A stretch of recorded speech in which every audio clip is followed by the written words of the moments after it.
Hello there, this is Elena and my channel Enough. Today we have a big video about a lot of different things. Uh, I believe by the end of this you will understand why I call it Silence of the Lambs, Russian style, and probably will pretty much guess who is the Hannibal Lecter is in this video. Enough of war in Ukraine, enough of Russian aggression. That's what I will talk to you about today. We will discuss Russian Columbine, mobilization and protests in Russia, so-called referendums, pseudo-referendums in Russian-occupied Ukrainian territories, and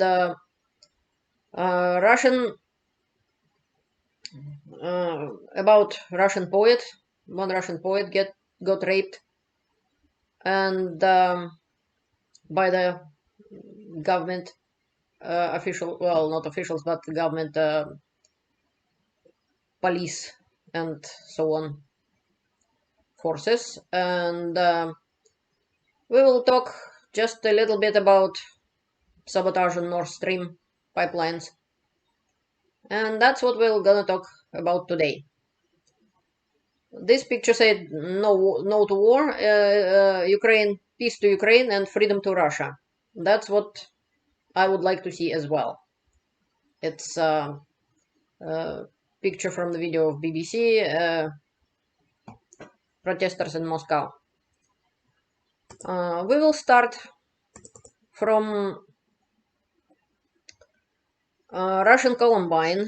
Unfortunately, there was a big shooting in a Russian school in the city of Ijevsk, and 17 people died. What we can tell about it? For now, we will talk. There is a video that also, this is a BBC. There is an article. I believe it probably should be in English as well. School number 88 in city of Ijevsk. 17 people victims of the shooting. 11 children died. And the attacker, 34 years old, graduate of the school, Artem Kazantsev, killed himself. I heard also about 24 people wounded. So, one more of the sad stories of shootings in schools.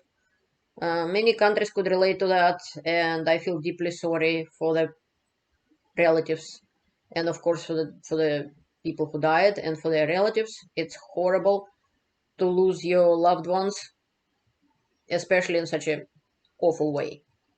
Ijevsk, it's a city in Russia which is located right here. It's Udmurt Republic. It's a little republic inside Russia. And unfortunately, things like that happening in the world in some places. And there is a Russian video about that, but it is in Russian, so I probably wouldn't show you that too much. The only thing I can also tell you, this is what one of the witnesses was saying. He said that about 11:30 a.m. I have been in school on the first floor near the guard station. So in Russian schools, there are actual guards sitting at the entrance. It was the beginning of the classes, and the man walked in from the main entrance and started to shoot at everybody who he could see. He wounded me, and I ran to the principal's office, and told about what happening. The principal immediately called police and ambulance, and I presume he said службы, it means like 911. And the witness said, I stayed at director's office and now I'm in the hospital. This was a the student of grade 10, school of number 88. So I wish that he will recover, and I wish this horrible things never happen anywhere in the world anymore. Unfortunately, things like that still happening. Also, what I wanted to tell you today, it's because of the mobilization in Russia and because of the war going on in Ukraine, Russian aggression. This is the information issued for American citizens. Посольство Соединенных Штатов в Москве призвало Remembering the Children, National Day for Truth and Reconciliation will honor residential schools. Своих граждан немедленно покинуть Россию. Это касается и тех, кто имеет двойное гражданство. В связи с мобилизацией, цитата, «Россия может отказать в признании гражданином США и лицам с двойным гражданством это угрожает». The Embassy of United States issued warning for United States citizens and dual citizens in Russia to leave the country, to leave Russia, because they could be in danger of being drafted into Russian army, since this mobilization is not limited by anything, and that's what United States warning its citizens. I can say the same thing. Canadians and any other people who has dual citizenship should leave Russia immediately. As far as I know, Russia signed the agreement about dual citizenship with... I'm dual citizen myself, and Russia would not recognize my Canadian citizenship because they didn't sign agreement with Canada. I think they signed agreement only with a few countries in the world, and United States or Canada are not among them.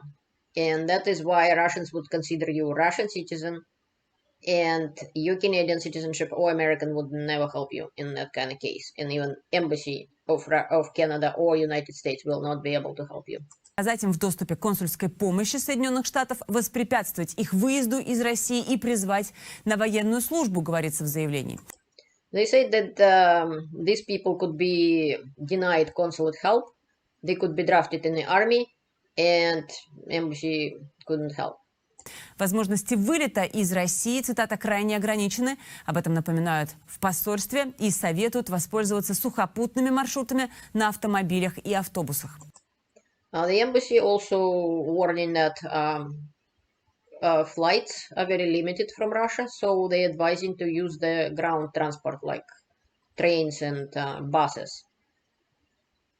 Ранее покинуть Москву и Россию призвали своих граждан посольства Болгарии и Польши.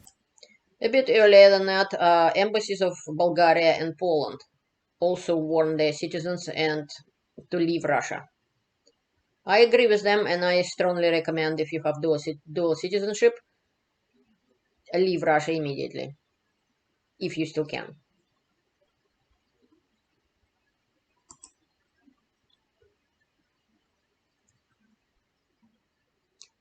And now a little bit more about mobilization and about protests in Russia. I would like to tell you about... a lot of people arrested for protesting in Russia. It's already thousands of people. And some people choose to protest, some people choose to leave the country. And according to Novaya Gazeta Europe, over 260,000 Russians already left the country. They escaping in some nearest countries. For example, Kazakhstan already got about over 19,000 Russians, and in Georgia, about 11,000 people crossing the border daily. We will talk about it today a little bit more.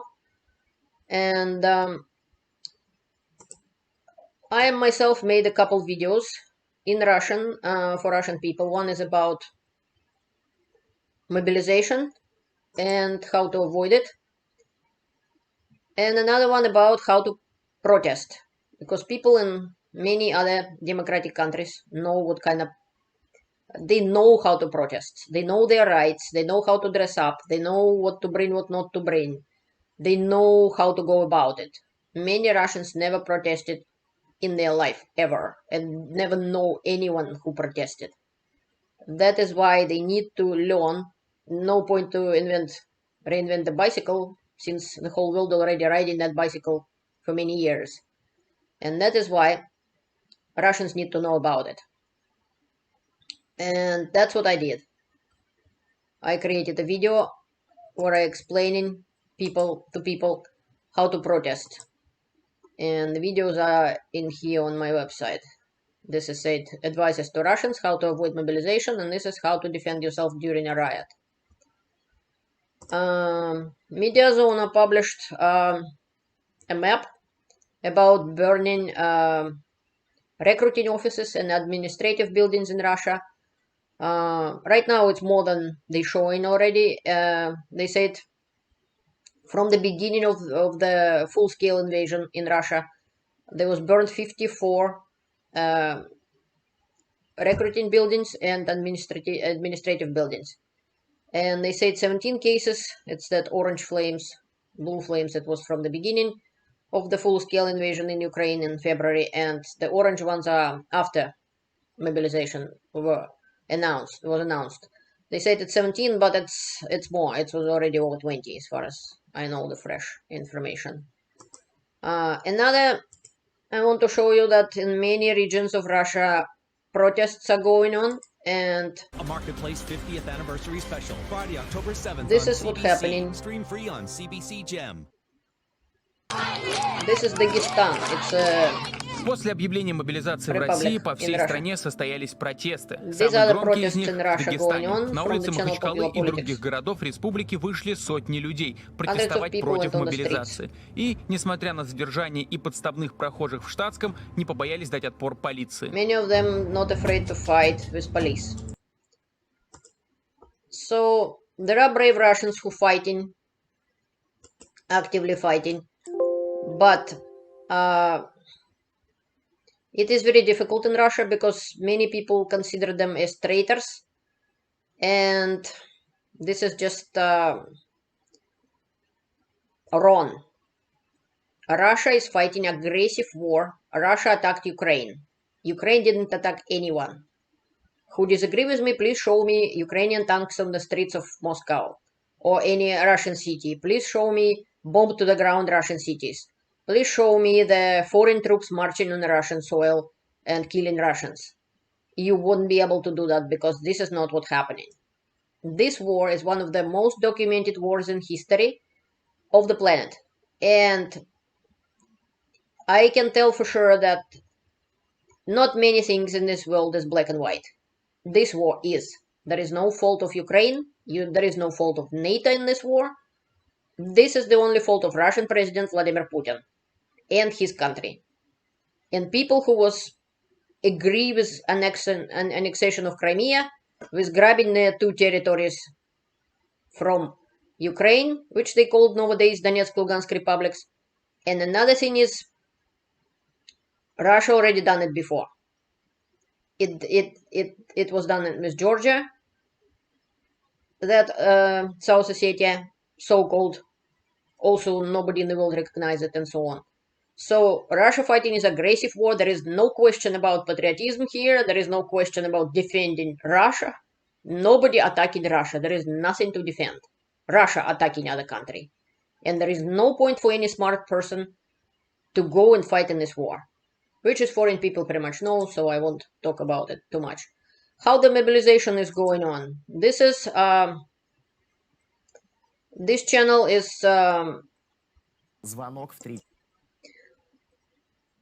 it's a TV rain showing that one of the Russian citizens got phone call, not a phone call in the doorbell at 3 o'clock in the morning. On the other side of the door was a man. He was ringing the doorbell for several minutes. He held the paper in his hand. And the gentleman who was talking about, he's a musical critic. He said, I don't wish to anyone experience that phone call at 3 o'clock in the morning. It's very unpleasant. I only saw that in the movies about Stalin times. Me and my wife, of course, didn't open the door because we know the news. We know that, well, he actually trusted the official news, which they say the only reservists who used to be in the army, and not all of them would be mobilized. And he thought they were basically ringing the doorbell of the wrong door. They didn't come for him, which he pretty much mistaken. If anybody thinking that in Russia that mobilization wouldn't be about you, this is wrong. This is lie. Putin lied again and again and again. He always lying. Right now I have information that the child, well, young man, obviously he should be 18 and up and older, got into the army, who has severe case of autism. He hardly can speak, and plus has schizophrenia. One gentleman was a IT specialist. He was drafted, and he has cross eyes, and he gonna be a shooter in Russian army. He never was in the army before.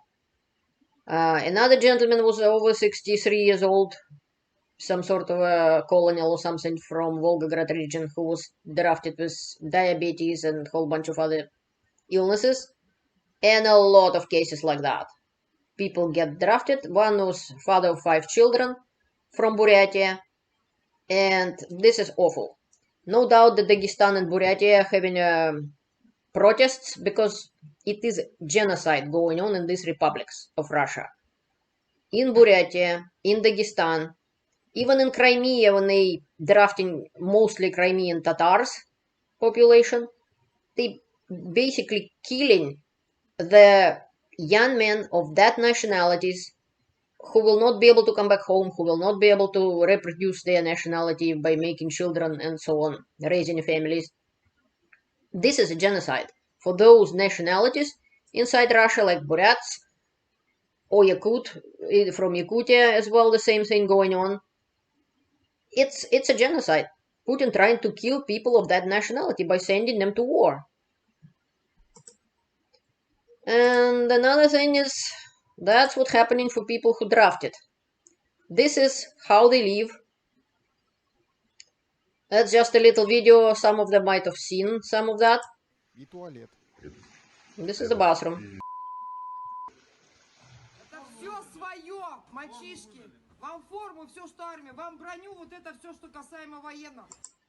This lady, I think somewhere even translated into English her speech, she's explaining the people who drafted in Russian army, who used to consider it before this war second army in the world.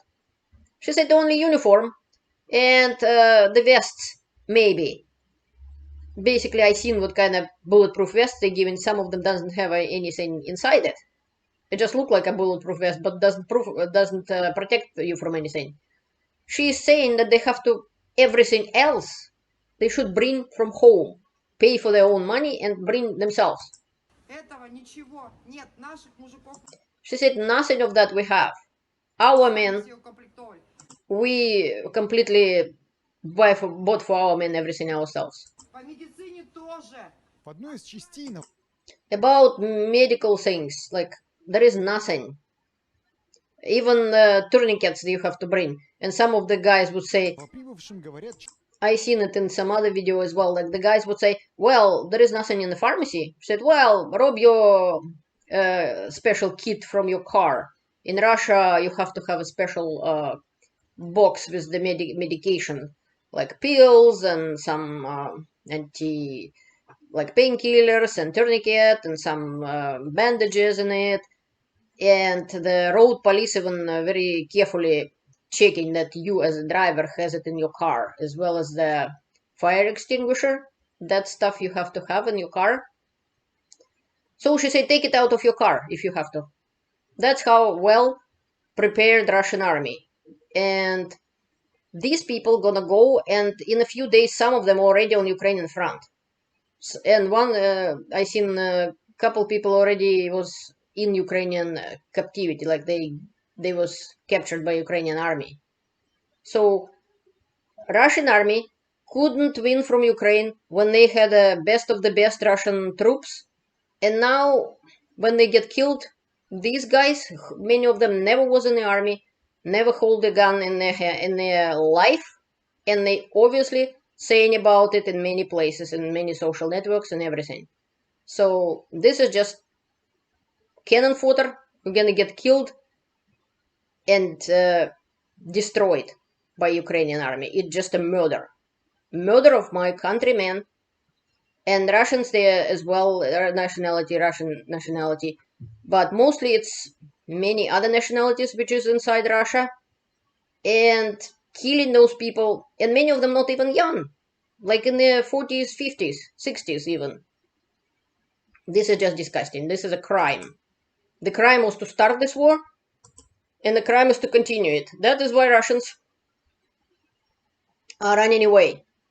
Many Russians running away. This is what we can see near border with Georgia, according to Insider. Near Верхний Lars. This is a drone footage. This is a big line up to the Georgian border, as you can see.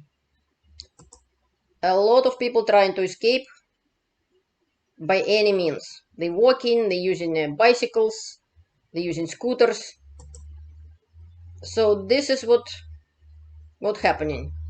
The lineup was about from Vladikavkaz to that Верхний Lars, and it was over 20 kilometers long. This is what was happening, and what is still happening in Russia. People trying to escape, and I don't blame them. This is a little bit of footage of the Insider of the drone, from the drone.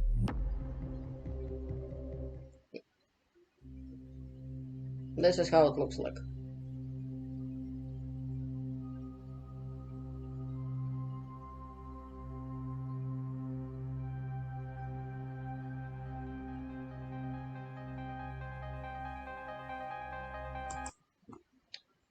And next thing I want to tell you what's happening in this line. Like for some people, like Russians have a saying, for some people it's a war, for some people it's a mother. It means somebody suffering from the war, somebody making money on it. Нам сегодня удалось поговорить с девушкой, которая 96 часов стоит на границе, а стоит она там столько, потому что, в отличие от многих тех, кто пытается проехать быстрее, она не пытается этого делать и всячески и остальным дает понять, что делать так не стоит. This lady is a journalist from TV Rain.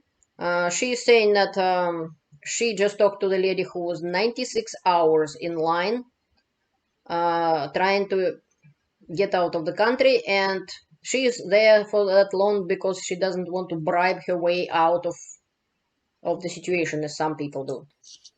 Как это происходит? Она мне рассказала, что сотрудники ДПС с мигалкой за деньги, во-первых, провозят жителей к КПП, а во-вторых, когда люди засыпают в своих автомобилях, к ним подходят какие-то местные активисты, я не знаю, как назвать правильно, будут и буквально силой заставляют уступить место машине, а место это куплено человеком, который дал взятку ДПС.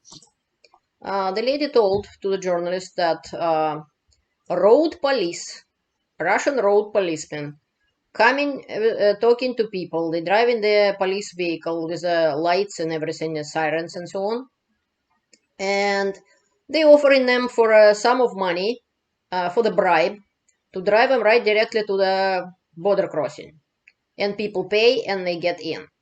And another thing she said, at night, people sleeping in their cars, so the same road police coming to them and they basically forcing them take out their vehicle out of the line, and they use that space to let other cars in who give them a bribe. Давайте, может быть, посмотрим, как это происходит. Она записала специально для нас отдельное видео. Filmed a little bit of that lady. Так, вот кто-то у нас Look здесь. at that встраивается, видите? Somebody trying to get in. Look at that. Пошли дополнительные ряды. А And когда now вот этот человек встроится туда, он встанет, он не будет пропускать никого позади, ну, то есть перед собой, перед ним образуется место, и туда въедет 10 машин. she said that vehicle over there, and they're trying to create several lines, and that vehicle will get in, and then he will stop, and ahead of him will be another 10 cars, which will sneak in. Another thing what people doing in there, in those lines is, as you can see, this is the information from current times. Одновременно с этим в той гигантской пробке, которая по-прежнему тянется от Владикавказа до Верхнего Ларса, развернулся стихийный авторынок. Люди продают свои авто в телеграм-чатах, причем владельцы указывают не только марку автомобиля и цену, но также расстояние до грузинской границы. This gentleman is saying that people who staying in line with their cars basically created little auto market, which they sell in their cars online in telegram chats. They are standing in line to get to the border, and they sell in their vehicle. And they saying, I'm selling not just like a BMW or whatever brand their car is, or age or anything. They saying how far in meters it's from the border. So they selling not just the vehicle, but the place in line to get to the border. That's what he just now was watching in Telegram chat. Так, например, сейчас есть предложение купить BMW, правда, без уточнения какой модели, за $1,5 миллиона рублей. Это примерно 15 тысяч долларов. Находится этот автомобиль в 6 километрах от грузинской границы. Right now, if somebody wants, he said they can buy a BMW, which they didn't say what kind of BMW, but it says it's 6 kilometers from the Georgian border, and it cost in dollars $15,000. So if somebody wants to buy a BMW for $15,000, which is in 6 kilometers from Georgian border, you're welcome to do so. Отдельно уточняется. За 400 тысяч рублей можно взять Subaru. About 400,000 rubles you can buy a Subaru. Тоже с местом в очереди. Also with a place in line. В районе пробки появились скупщики. Они в этих самых телеграм-каналах находят машины, которые продаются значительно ниже своей собственности. Скупают, в принципе, даже не только авто, но даже велосипеды и электросамокаты. And of course, some people making money even right in line. They kind of checking those Telegram channels and they buying the cars, which is way, way undervalued. And they also buying bicycles and the scooters as well. So people could get to Georgian border. But this video is not from today. It's a couple days old. And so now it seems like several countries trying to close the border. And I'm not entirely sure you can cross the border in the countries which you could a couple days ago. That is why I made that video in Russian about mobilization first, because I'm only one person and I only can do what I can do, just to help people who still could escape. Because for them it's a life and death. This is what it is. And this is what I wanted to tell you about the mobilization and the people who trying to escape Putin's regime. That's how the lambs paying for their silence. Those people were silent when Russia took Crimea from Ukraine, when Russia broke the Budapest Memorandum, which they signed in 1994, together with the United States and Great Britain, and they promised to keep Ukraine safe. Ukraine give up to Russia their nuclear weapons, and Russia promised to keep Ukraine safe. They promised not to start the war with Ukraine, defend their borders, never use nuclear weapons against Ukraine, and there was no aggression from anyone, neither from Ukraine nor from NATO to Russia whatsoever. And the proofs to that I have on my channel. I have videos about that. In particular, in this playlist. This is one video in general, it's kind of summary. In this video, I'm saying exactly what happened, who responsible for the war in Donbass, and I have the proofs of that man, Girkin Strelkov, who proved that he started the war in Ukraine, personally fired the first shots, and who is responsible for the war in Donbass, and a personal interview with Vladimir Putin explaining, saying that Crimea belongs to Ukraine, he agrees with the borders in Ukraine, and there is no problems with Russia whatsoever.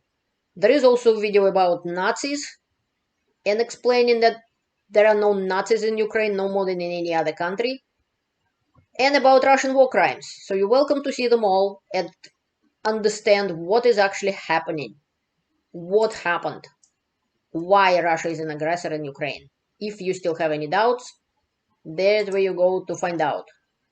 And this is another terrible case. This man is a Russian poet, which is, that's what happened to him. Поэт Артем Камардин читает написанное им еще в 2015 году стихотворение в рамках маяковских чтений. Mr. Artyom Kabardin, this is a poet. He reading his poetry he wrote in 2015. Это поэтические вечера, которые проходят. And apparently, the authorities didn't like it. And that's what happened to the gentleman. Месяца. В советское время в них участвовали диссиденты. Берегите себя. Take care of yourself, he's saying. Run away from the army. Don't fulfill the criminal orders from your military chiefs. Don't commit war crimes. And that's what happened in police, as you can see. Attacking his apartment. Квартиру, где живут Артем Камардин, его подруга Александра Попова и активист Александр Менюков. Next evening, in the apartment where Artyom Kabardin lives with his girlfriend and his friends staying with them, police get in. Спецназовцы. Спецназ. Адвоката в квартиру не пустили. They not allow his lawyer in the room. They beat up Artyom and basically raped him with a barbell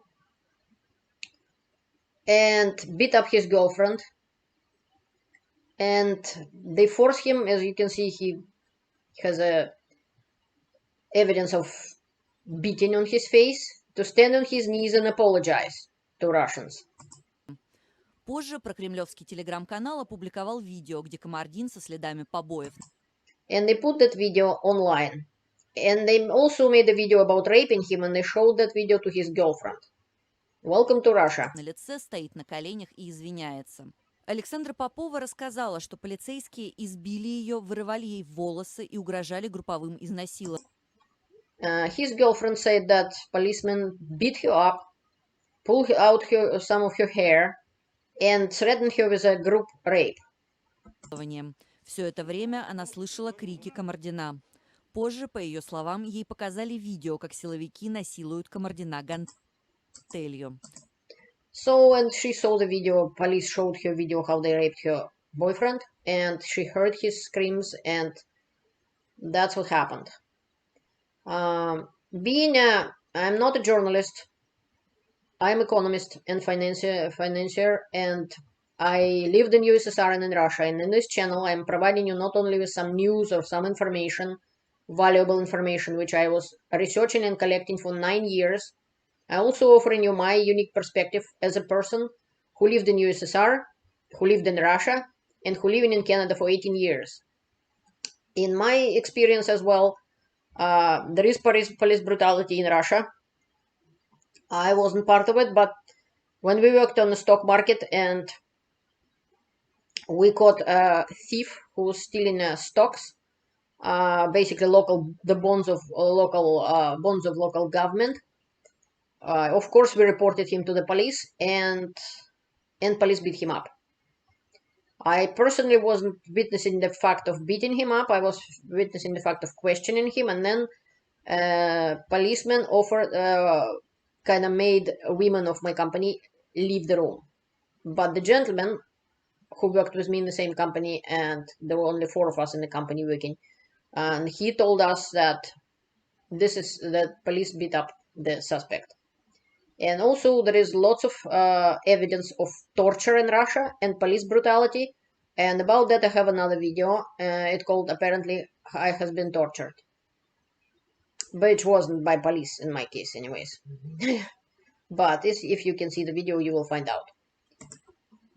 So I feel deeply sorry for that young man, and it just more to the situation how in Russia they dealing with people who disagree. In Soviet Union, in USSR time, they was putting people in psychiatric wards just because they disagree with Soviet regime. Because in Soviet opinion, nobody normal mind would be disagreeing with Soviet regime. That they must be crazy, and they were treated with psychiatric drugs, and that was disgusting. Right now, they're taking everybody in the army. Please avoid mobilization by any means possible. And they're not picky. They took even people with HIV. Yes, with AIDS. Into the army. And the way they're sleeping in those barracks and sometimes outside, like I seen the video today where people sleeping outside, they don't even have tents, anything. They just dump them out of the bus, in the field, in the cold nights, and you kind of fend for yourself. Russian people buying themselves ammunition, they buying themselves medication, they buying themselves everything, basically. Some of them even collecting money to buy a drone, collecting money to fix their tank. That is awful. Another thing I wanted to tell you is about those so-called republics. This information would be about referendum. It would be very short. But before that, we will talk a little bit about Ukraine and about Ukrainian advancing near Izum, that city they captured a little bit ago. And basically, this is Kharkiv region of Ukraine.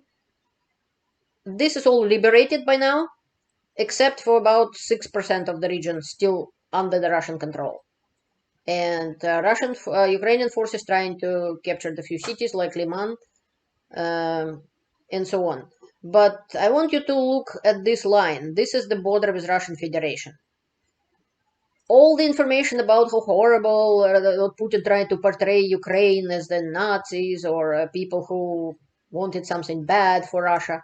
Ukraine advanced and that counteroffensive around Izum and Kharkov region was swift, fast, and efficient. They captured a lot of tanks and everything. They very easily could go to Russian territory, up to city of Belgorod, for instance, and grab some Russian territory, at least to negotiate to Russian army get out. Ukrainians did not. They did not get to Russian territory, and as they saying and doing, they stopped on the Russian-Ukrainian border. Here they are. They did not go to Russia. Here is to go threat of Ukraine. That is what's happening. Изюма, который, напомню, украинские военные освободили еще 10 сентября, уже завтра прибудут следователи национальной жандармерии Франции. In that city of Izum, already, it was in the old video, so the investigators from National Gendarmerie of France, basically police, came to Ukraine to do research about those atrocities which they found in near Izum. Об этом сообщило Министерство иностранных дел страны в своем твиттере. Там сказано, что следователи уже в Украине, их представили генпрокурору, в Изюм отправят завтра. They said that French investigators are already in Ukraine, and they were introduced to the general prosecutor in Ukraine, and they're gonna be dealing with those atrocities. Чем именно они там будут заниматься? What they're gonna do in Ukraine? Деталей пока нет, но можем. They current time didn't know at the time, but it's most likely they're gonna investigate all those mass graves and atrocities was committed on the Ukrainian soil. That is why I'm saying the whole world is watching what's happening in Ukraine. The Red Cross and some other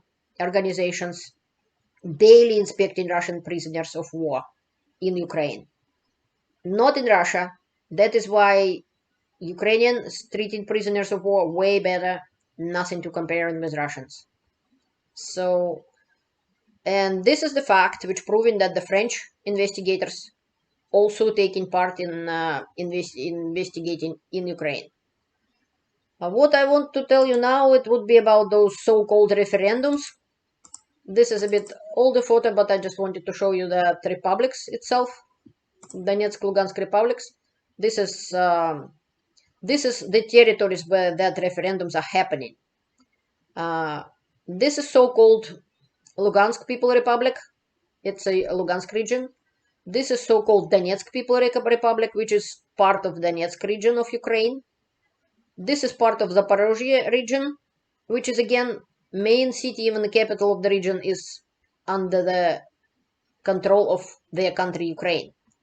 And another piece is a Kherson region, which is also, all of these territories are Ukrainian territories. The numbers isn't now changed. Referendums are over. But I'm not gonna, it's over 99 something percent, some places, and so on. None of it is real. None of it is fair. None of it is legal in any way. Why? Number one, Russia cannot, or any other country cannot do any referendums in independent country, Ukraine. As I said, you're welcome to watch my videos and see that whole proofs that Ukraine is in all the territories supposed to be Ukraine. And even Putin agrees to that. Yet Putin attacked Ukraine, Putin annexed Crimea illegally, but even then they at least try to pretend that it was somewhat legal. That is why the man I showed you, Girkin Strelkov, admit personally that he and his troops, Russian troops, who invaded Crimea, forced under gunpoint the deputy of Ukrainian parliament in Crimean parliament, to make a decision about referendum. So it kinda, they trying to legitimize it, and it was Ukrainian territory and Ukrainian deputies of parliament. Yeah, they were forced under gunpoint, but at least that were the people who made the decision of making referendum. Here, nothing like that happened. A Russian army from foreign country, Russia, came to Ukraine, and they making their referendum. For you to understand it better, I'll show you on a more close to home example. Let's look at the map. Let's say this is Canada, this is United States. Sorry, Canada, I have to use you again in a bad way. It's just because it would be so ridiculous, so everybody could understand right away. Everybody know how peaceful and polite Canada is. Let's pretend Canada is nuclear country and United States is not. Canada is second biggest country in the world. Let's say Canada decided, okay, let's invade United States. Let's say United States give Canada its nuclear weapons, and Canada decided to sign the agreement that they're gonna invade the territory of United States, its borders, protect United States, and Canada invading United States. And what states I like? Let's grab Washington, Oregon, California, Montana, my favorite state, one of my favorite. Well, okay, piece of Idaho. I love Idaho too, but yeah, Idaho, you didn't quite make the cut, but oh well. So let's say we'll grab that. Why not? We have nukes, United States doesn't. And then, on the gunpoint, Canada will make referendums in these states. And say, people walking in your houses, the woman with the papers and the person with machine gun, Kalashnikov, let's say, pointing gun into your head and say, well, do you like to be part of Canada? I bet many of Americans would say, yeah, sure. Well, Americans, free and proud people, they have guns. Russians don't. Neither do Ukrainians. So Americans might prefer to die than give up their freedom, but it's not the case in Ukraine. So this is as ridiculous. And let's say Americans agreed because they're afraid of the gun. So Canada say, wow, we had a referendum and majority, 99% point something percent of Montana, Washington, Oregon, and Idaho, and piece of Idaho, not even whole Idaho, and California agree to be part of Canada. Okay, in a couple days we attach them to Canada, and if United States dare to try to take them back, we will threaten to nuke them. How dare you to attack our country, Canada? How aggressive United States are by trying to take their territories back. It's now Canada. You cannot go and attack us. Otherwise, we nuke you. That's exactly what's happening in Ukraine. Only it's not Canada and United States, of course, it's Ukraine and Russia. Russia attacked Ukraine, grabbed the territories, now made their fake referendums, absolutely fake. And I can show you. There. That's the person with machine gun. That's a lady with papers and another lady with под дулами papers. автоматов, так в соцсетях окрестили псевдоголосование на территориях Луганска. That's how they call it in the social networks. Referendums under the gunpoint. And whole bunch of other things. Like I wouldn't even bother in telling how they voting on in the courtyards, in some other places, and basically on your knee, they writing they pro-referendum or not. Some of them just empty and they just pretend. Some people who voting are Russian citizens. They voting in referendum to take part of Ukraine to Russia, and they are Russian citizens who happen to be there. They not Ukrainian citizens even. This is said Lugansk Republic. И Донецкой областей, а также в оккупированных Херсонской и Запорожской, Российской. Но уже всем людям. Ни о какой тайне голосования и речи не было. No secret of how they voted. Everybody seen and sometimes recommend them where to put the mark and so on. Путину не стыдно за то, что он делает. Путину не стыдно за... Никто ничего не стыдится. Также российские военные. Так что ни о какой тайне голосования и речи не было. Никто ничего не стыдится. У тебя уровень заботы. Далее эта радость, во всем переполняет. That woman is on Russian propagandist channel. She said, I'm so happy. Somewhere here was the bombed village in Ukraine, and they were saying basically nothing left of that village. I might not be able to find it just quickly. And yet, they say referendum. The village bombed to the ground, 10 people left there. Over 12 million Ukrainians left the country completely. Who is gonna ask their vote? It's their properties, their houses there. They were forced to leave their country by Russia. Now what? So it's total nothing to talk about. There is nothing legal in that referendum whatsoever, period. These territories are part of Ukraine. There is no question about it. And another unpleasant news is that it's about Nord Stream. It's Чтение Северного потока преднамеренными и обещают решительный ответ. So unfortunately, as you heard probably already, that Nord Stream, there were blasts near Nord Stream and explosions, and even Swedish seismologists confirmed that basically the pipeline gas leaks in the Baltic Sea was caused by explosions and not by earthquakes, no landslides. Björn Lund, seismologist of Swedish National Seismic Network and Uppsala University, talking about that it all happened because of somebody made it happen. I won't speculate who did it because at this point, as far as I know, nobody knows. But there are lots of different speculations, yet we won't go there. It's just a fact. That's what happened. So, unfortunately, this is the news in the last few days, which none of it make me happy because it's all awful. Except that Ukraine is continuing to advance. And that's the only hope for Ukraine and for Russia. Only victory of Ukraine in the battlefield could bring down the corrupted and criminal regime of Putin, who is basically single-handedly started the war in Ukraine. And not even in 2022. He started it in 2014. This war is going on for that long. It only came to full-scale invasion in February 2022. There was no reason for this war besides Putin's ambitions. There is no reason for Russians to die in this war, and whoever is escaping mobilization are smart people. They should not be there.